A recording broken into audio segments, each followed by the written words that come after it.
കൊച്ചി പെരുമ്പാവൂരിൽ ടോറസ് ഇടിച്ച് 7 വൈദ്യുത പോസ്റ്റുകൾ മറിഞ്ഞു വീണു.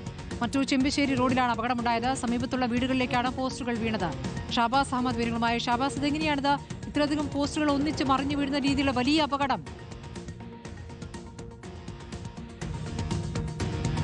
സ്മൃതി, ഇന്ന് പുലർച്ചെയോടെയാണ് പെരുമ്പാവൂർ മറ്റൂർ ചെമ്പിച്ചേരി റോഡിൽ ഈ ഒരു അപകടമുണ്ടായത്. ഈ ടോറസ് ലോറി നിർത്തിയ ശേഷം അതിന്റെ ബക്കറ്റ് മുകളിലേക്ക് പൊങ്ങിയ സമയത്തായിരുന്നു ഈ 7ഓളം വൈദ്യുത പോസ്റ്റുകൾ ഈ മറിഞ്ഞു വീഴുന്ന സാഹചര്യം ഉണ്ടായത്. ഈ ടോറസിന്റെ ബക്കറ്റ് പൊക്കുന്ന സമയത്ത് അവിടെ ഉണ്ടായിരുന്ന വൈദ്യുത ലൈനിൽ ഇത് ഉടക്കുകയായിരുന്നു. പിന്നീട് വീണ്ടും പൊക്കിയപ്പോൾ അതിന്റെ ഒരു ബലത്തിൽ പിന്നാലെ ഉണ്ടായിരുന്ന 7 പോസ്റ്റുകൾ മറിഞ്ഞു വീഴുകയായിരുന്നു. ഒരു ജനവാസ മേഖലയാണ്, നിരവധി വീടുകളുള്ള സ്ഥലമാണ്. അവിടേക്കാണ് ഈ 7 പോസ്റ്റുകൾ തുടർച്ചയായി ഒന്നിനു പിറകെ ഒന്നായി മറിഞ്ഞു വീഴുന്ന സാഹചര്യം ഉണ്ടായത്.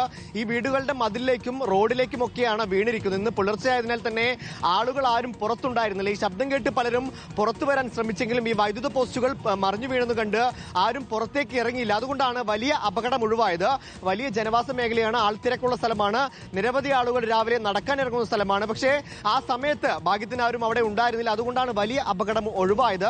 ഇന്ന് പുലർച്ചെയാണ് ഇത്തരത്തിലൊരു അപകടമുണ്ടായത്. ഈ 7 വൈദ്യുത പോസ്റ്റുകൾ മറിഞ്ഞു വീണതിനെ തുടർന്ന് ഈ പ്രദേശത്ത് വൈദ്യുതി മുടങ്ങിയ സാഹചര്യം ഉണ്ടായി. എന്തായാലും വലിയ അപകടമാണ്. ആളുകൾ ആരും ആ സമയത്ത് അവിടെ ഉണ്ടാകാതിരുന്നതിനെ കൊണ്ട് ഒഴിവായിരിക്കുന്നത്. സ്മൃതി, ശരി, പെരുമ്പാവൂരിലാണ് വൈദ്യുതി പോസ്റ്റിൽ ലോറി ഇടിച്ചത്. 7 പോസ്റ്റുകളാണ് ഒന്നാകെ മറിഞ്ഞു വീണത്. ഷാബാസ് അഹമ്മദാണ് വിവരങ്ങൾ നൽകിയത്.